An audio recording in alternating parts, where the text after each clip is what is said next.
Perfect. I see us live on YouTube. It does also look like we're live on Facebook.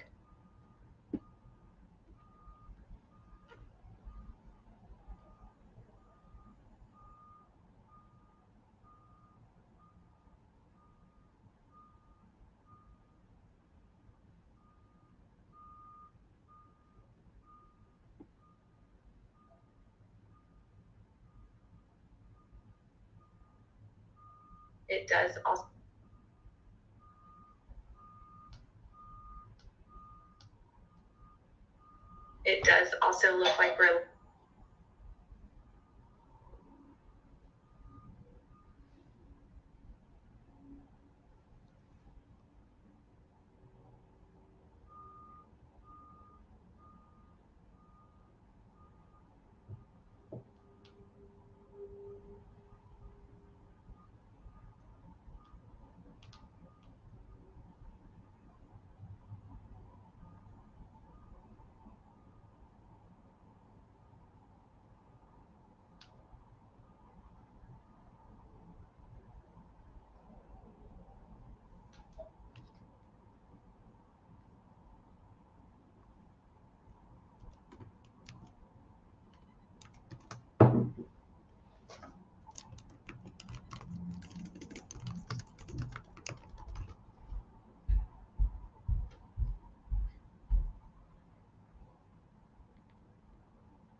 All right, well, we'll go ahead and get kicked off and started. I did just see and notice that we are fully live on everything, and alerts have been pushed out. So as people start hopping onto the broadcast, and I'll try my best to recognize them.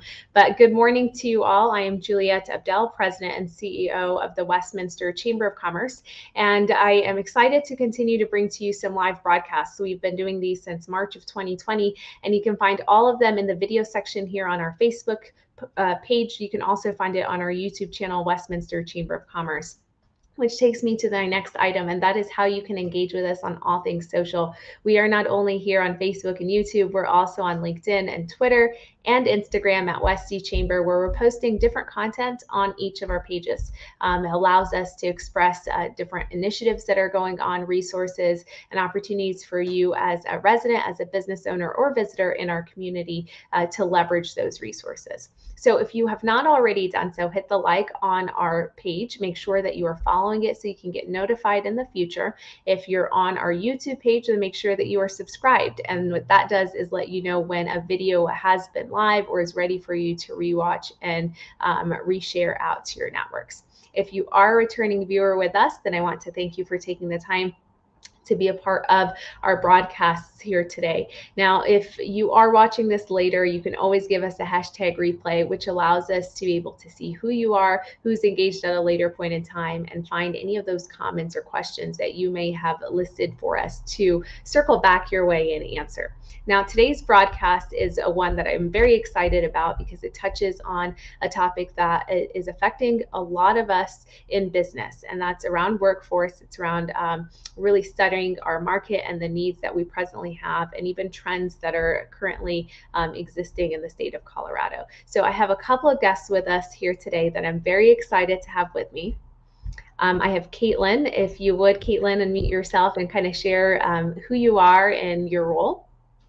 Thanks so much, Juliette. I'm so excited to be here today. My name is Caitlin McKenney. I am the Talent Pipeline Analyst, which is a shared role between the Colorado Department of Higher Ed and the Colorado Workforce Development Council that's housed at CDLE. Awesome. And then Lee. Good morning, Juliette, and good morning, Westminster. It's great to be here sharing information with you all today. I'm Lee Wheeler-Berliner. I'm the Managing Director for the Colorado Workforce Development Council, and we get to work throughout the state of Colorado to support businesses and individuals to ensure that employers have access to qualified talent and that Coloradans have the opportunity for meaningful employment. And so I'm excited to talk with you all today. Yeah, so you end up being quite busy on your team, if not yourself as well. And today's topic is really to touch on a recent report that you all had published. But before we really get into the details of what that report is, can we give an overview for those individuals that may not be aware of what the Talent Pipeline Report even is? Absolutely. So annually, the Colorado Workforce Development Council works with the Department of Higher Education and other state agency partners to publish the Talent Pipeline Report. This is a document that was first developed back in 2014, and it is designed to really analyze both the supply side of talent here in the state of Colorado and the demand side of our economy to understand exactly what employers are looking for, the skills, the qualifications, the credentials that they need out of individuals, and then ultimately how well our state is preparing folks to be ready for those jobs and to move into occupations. When we create this Talent Pipeline Report, it really gives us a sense of the direction of the economy and what the future of work looks like here in the state of Colorado. And in addition to that, we dig into strategies and resources that are available to help equalize supply and demand within our state, and then also to provide policy recommendations to the state legislature. Since the first report was issued in 2014, there have been more than 60 pieces of legislation that have been signed into law based in part on the recommendations in prior Talent Pipeline reports. And so it's a very exciting time to really assess how we're doing as a state and what we can do to continuously improve and keep fueling our top-notch economy. Absolutely. And I love that you shared when you first started this report, because I hadn't even been aware that it's going on nearly a decade, that you've been able to kind of hone in on that data and have that continuity to make those policy decisions and recommendations to our elected officials. So I know you all shared that every year this is a central component in the discussion around top jobs here in Colorado. Let's touch a little bit about what classifies a top job. Thanks, Julia. I can take this one. So every year we use data from the Office of the Labor Market Information, which is housed at CDLE, to classify top jobs if they meet 3 central criteria. First, these are occupations that are in high demand, having a projected net annual openings that are greater than 40 statewide. They also have above average growth rates, averaging out to greater than 10% over the next 10 years. And lastly, these roles provide good wages, which basically means that they are efficient in covering life's expenses. And this is important to note that these 3 thresholds marginally change on an annual basis, given the current state of Colorado's economy and the projected outlook. Mm-hmm. Yeah, so this is, I'm so glad that you were able to break that down into what actually classifies a top job. I think that differs when we all talk about different positions that we have and different industries that we're in, and to have kind of a standard that's there, the criteria that is helpful for others to be able to kind of follow through on. So there's a conversation, and this conversation has been had, especially in wake of COVID and some of the current conditions of our market, and that's good paying jobs and jobs that are not only out there that we can access, but jobs that provide a wage that's good. Is that something that you can also speak to a little bit more? Sure. So every year since the start of the report, we have strongly depended on MIT's living wage calculator to basically define a livable wage for Coloradans. And they categorize living wages into 2 different earning tiers. So in 2021, Tier 1 top jobs are defined as those making at least $31.19 per hour, which is estimated to be an efficient earning threshold for a family of 3 in Colorado, providing that only 1 adult is working. And Tier 2 top jobs are defined as those earning $16.35 hourly. And this is a threshold that is estimated to be sufficient in covering the expenses of 1 working individual in the state. So would you say, and this is like completely out there, but so the majority of jobs, we find are going to be in that top tier. Some of those positions that serve us, though, some of those retail, restaurant, food service are probably going to be in Tier 2, if not a little bit lower. Is there a reasoning why it's only been broken down into it, or are those just not good wage jobs then? Do you get what I mean by that?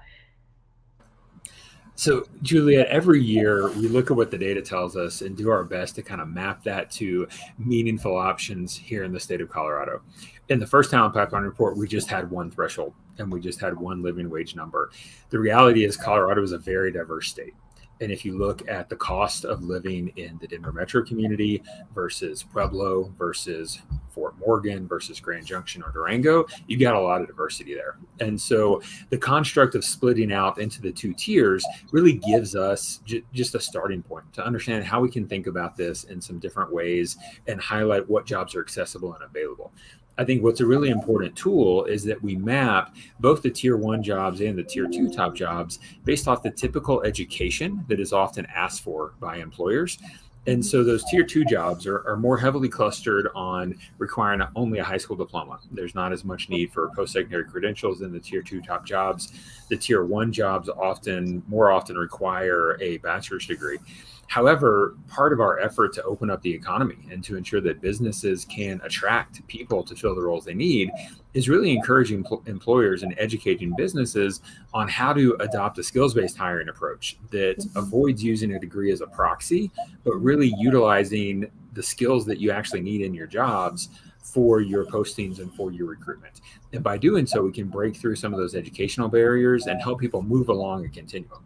Ultimately, we recognize that some people may start at an entry-level wage, even in a really strong in-demand occupation and industry, may still be on the lower tier and may be below one of those living wage thresholds.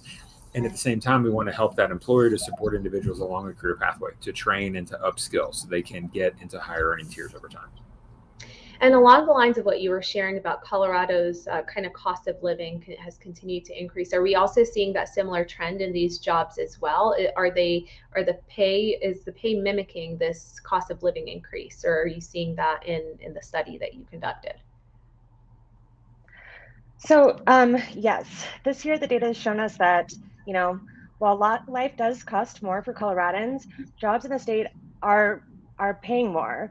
In 2021, the living wage floor threshold for top jobs in the state has shifted upwards by quite a lot. More than $6 per hour for tier 1 top jobs and just about $3 an hour for tier 2 top jobs. And we can talk about several drivers that factor into this outcome. The first being that the MIT Living Wage Calculator adjusted their modeling methodology last year. And the reason being was to account for regional differences in costs across food expenses, childcare, housing, transportation, necessary expenses like that. So while this is a more accurate way of modeling, it set a living wage level that is higher than we've seen in previous years. And we've also had recent legislation that picks up the minimum wage here in our state to keep up with inflation. And the third compounding point to highlight is that we've seen a lot of market competitiveness across sectors in Colorado, which has resulted in local employers offering higher wages to attract and retain their staff. Yeah. And those are all factors that I would have thought of whenever you're looking at the last couple of years, especially, is that we're all trying to compete for talent, and there's this natural competition that's going to manifest and displays in these benefits and the types of jobs and flexibility, as you all were just highlighting about, what are they looking for and what experience and criteria they're essentially wanting. But I'm also glad that you touched a little bit around the policy as well, because that does influence the threshold for the existing minimum wage and some of those others that are in place. We have a couple of folks that are with us on the broadcast this morning. Thank you for tuning in, Parker, and giving us a nice good morning message your way. If you're hopping onto the broadcast with us, we are talking all things Talent Pipeline Report, workforce overview of Colorado, and some of the data from that study, how it pertains to you, of course, as a resident or business owner, and some of the information that we feel may be relevant for you to absorb. Feel free to type any comments or questions into the chat, even if it's about something that we don't necessarily touch on related to the report, but maybe it's something that our experts with us today can kind of speak to or highlight and be able to address for you as well. So this report seems to be all over Colorado. Have you been able to hone in on any specific markets? And if you were, what were some of those things that you were able to glean from that?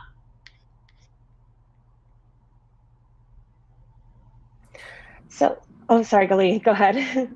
Go for it, Caitlin. You got it. Okay.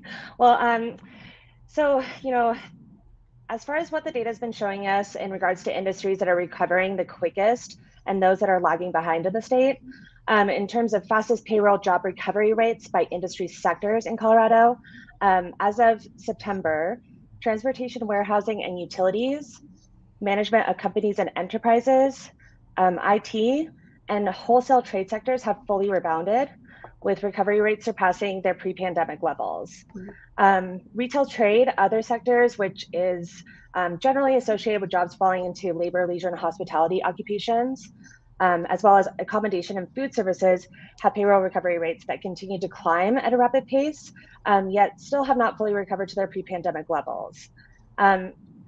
So as of this date, which is the most updated data we have, accommodation and food services is 84% recovered. Other services is a bit higher at 89%, and retail trade is nearly at its pre-pandemic levels, but not quite at 97%. It's interesting that you've just highlighted these. Thank you for giving that breakdown, because as we're looking at supply chain issues, we often factor in transportation, we factor in warehousing and different ports that are kind of backlogged.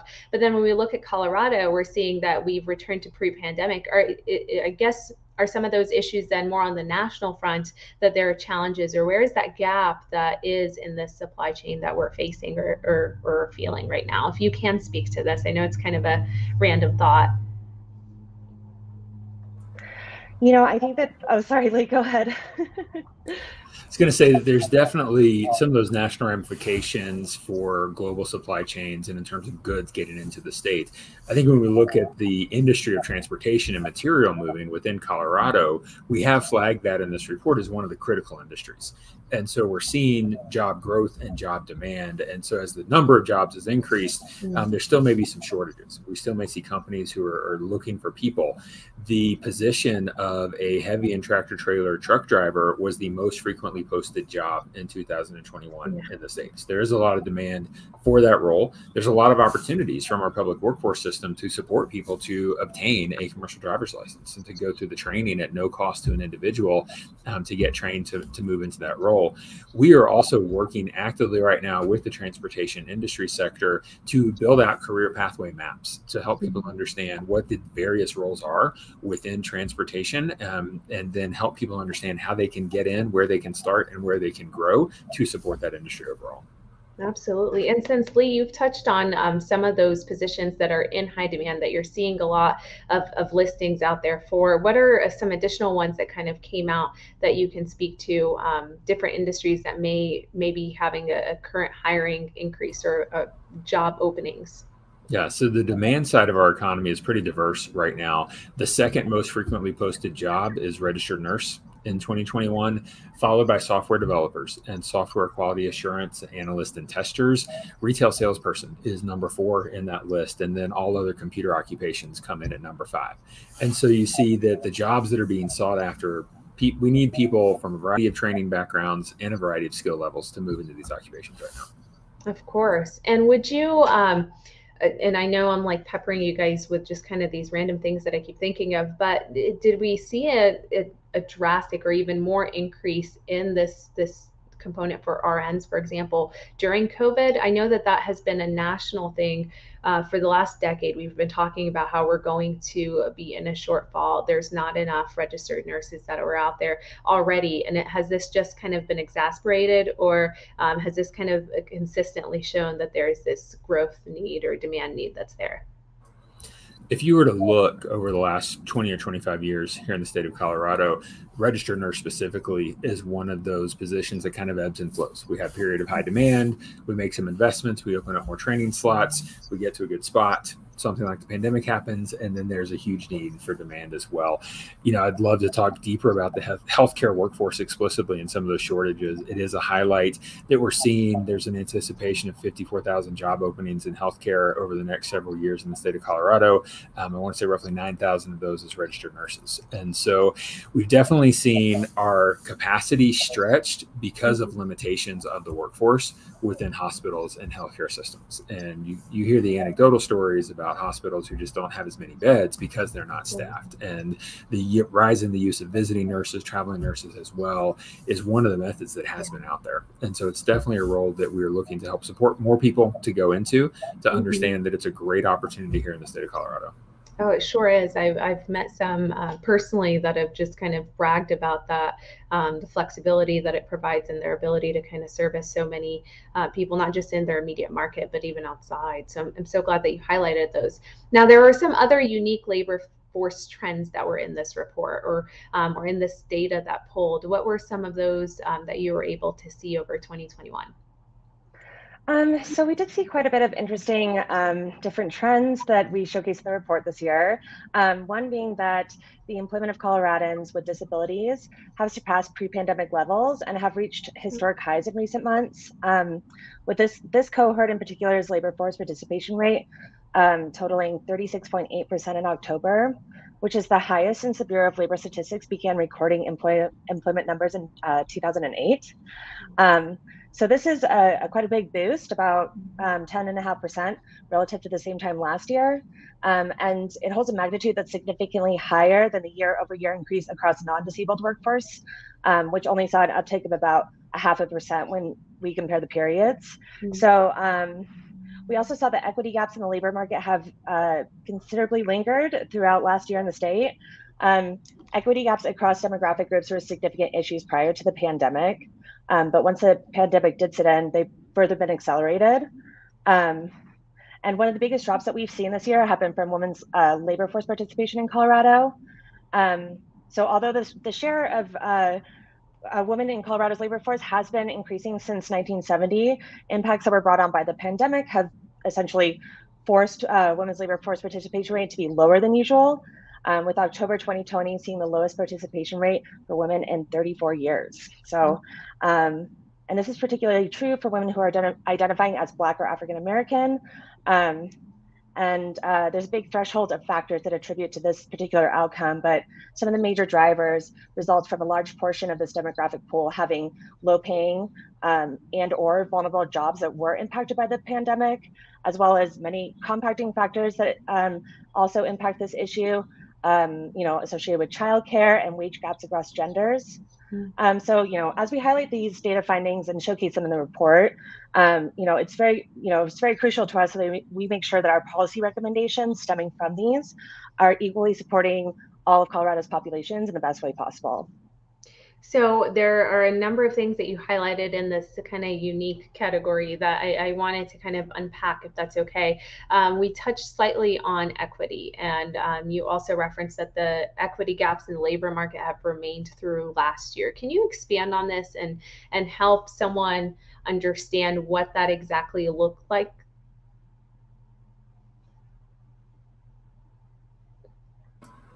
Yeah. So we look at it from a couple different perspectives. One dynamic is the labor force participation rate. And so we track the trends in labor force participation by male versus female. We also track the trends based on race and ethnicity groups. And so consistently, females have lower labor force participation than males. And we've seen the biggest drop off in Black or African American women in their labor force participation rate compared to other white females, Asian females, and Latinas. And so that kind of highlights where people are exiting the labor force at higher rates and is somewhat indicative of what occupations people have been clustered in as well. We also can know that there are wage disparities based on ethnic groups related to the occupations they typically cluster in. And so if we think about where individuals are working, the top 5 occupations that Black or African American individuals are in yield a lower median wage than the top 5 occupations where we see white Coloradans. And that's about a $7,000 difference in an average annual wage between those two groups. Another place where we see some of this being rooted is in educational attainment. And so here in the state of Colorado, we have a goal of realizing 66% of all adults in the state having a post-secondary credential by 2025. The overall rate at the end of 2020 was right about 61%. So we've been making good progress. But when you separate out that by race and ethnicity, we start to see that the educational attainment of Black or African Americans and of Latino and Latina populations is almost half that of what it is of white Coloradans. And so when we think about the adjusting demographics in our state, we are becoming a larger proportion of minorities in the state of Colorado, to the point where that dynamic will flip by 2050. Therefore, if we're not able to educate everybody at the same level and get every population group in our state up to the right level of educational attainment to meet the demands of businesses and to the demands of the jobs that are out there, then we're going to start to see a lot of pain in our labor force and in our economy. And you hit the nail on the head with saying the census and kind of the population shift and changes, which leads me to this next question that I had for you all. And that was talking a little bit about the population changes in Colorado, what we can expect to see here kind of on the horizon for our state. We are seeing a lot of different growth rates based on age brackets. And when you look into the data, the fastest growing populations is the older segment of our workforce and the older segment of Coloradans overall. So the 65 to 74 age group between now and 2030 is expected to increase by 19%. If you go up a couple years, the 75 to 84 age group has the biggest expected surge, and that group is expected to increase in size by 68.2%. And even our oldest group of Coloradans above 85, that group is going to increase by 48%. And so when we think about this dynamic, there's a couple different things that are at play. One is that we're going to have a large segment of the workforce exit the labor force, move into retirement years, and the groups in the labor force coming along behind them are not as big. And so we're going to see some labor shortages driven by a lack of people. The other component is that as our state ages, we have more people who are in need of different types of services. And that's one of the reasons why in this year's Talent Pipeline Report, we highlight the direct care workforce as one of our critical industries. Because when you think about the support that an older adult may need, someone who is less mobile, who cannot get out of the house quite as often, there's a need for non-technical support just to complete chores, run errands, help with the bills. Then there is a need for some amount of technical healthcare support with basic medical support. And sometimes there's more intensive at-home medical care that people are seeking. And so we have to ensure we have the workers to fill those roles, to fill that role of a personal care aide, of a certified nursing aide, of a licensed practical nurse. And so we want to ensure that those occupations are attractive from a salary perspective and also from a career growth opportunity perspective. There's a lot of work that's being done by the State Department for Healthcare Policy and Financing to look at Medicaid reimbursement rates to attract more folks into that industry. There's a lot of great partnerships taking place and a lot of efforts to ensure that we're ready for this phenomenon as it occurs. We don't want to be caught off guard. We don't want to realize tomorrow that, hey, we're 12,000 workers short in the direct care industry. We know that's coming. We're starting to work now to help make those jobs available.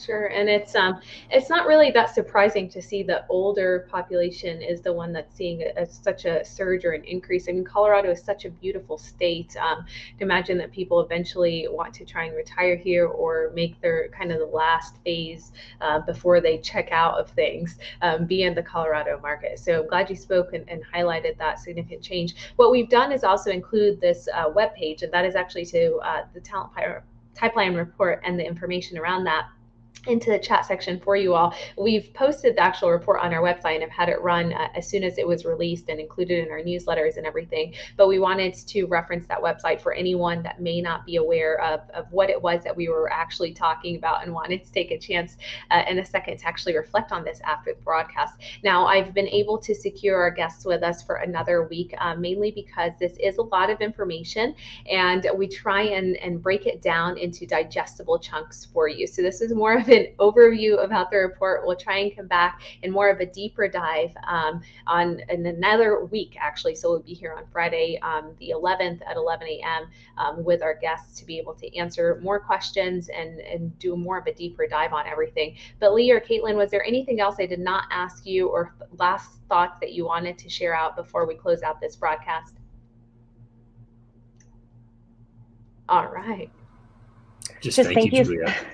Thank you so much for having us. Of course. Well, thank you both. Very excited to continue to learn more about this report and your roles. And from just listening in on all the information that you've been able to share, I'm very impressed and very pleased to have you guys working in the roles that you have and be able to share this knowledge with others and across our state. Now, we will be back here on another live broadcast on Monday morning with our city manager, Jody Andrews, to give an update on what's been going on in City Hall. He does have a number of things to touch on, so I hope you all will join us then. If you tune into this broadcast at a later point in time, be sure to let us know any comments or questions, and we'll be able to address those in our next broadcast with our guests a week from today. Of course, if you're never comfortable commenting on our videos, but you would prefer to DM the page, which sometimes does happen, actually quite often, feel free to DM our page and we'll be able to get you that answer in more of an anonymous reply, and that way you're taken care of and you do not feel like you're having to put yourself out there. I hope all of you enjoy the beautiful rest of your Friday and weekend. And I thank again our guests for being a part of our broadcast today. And I look forward to seeing you both next week. Thanks. We're looking forward to it as well.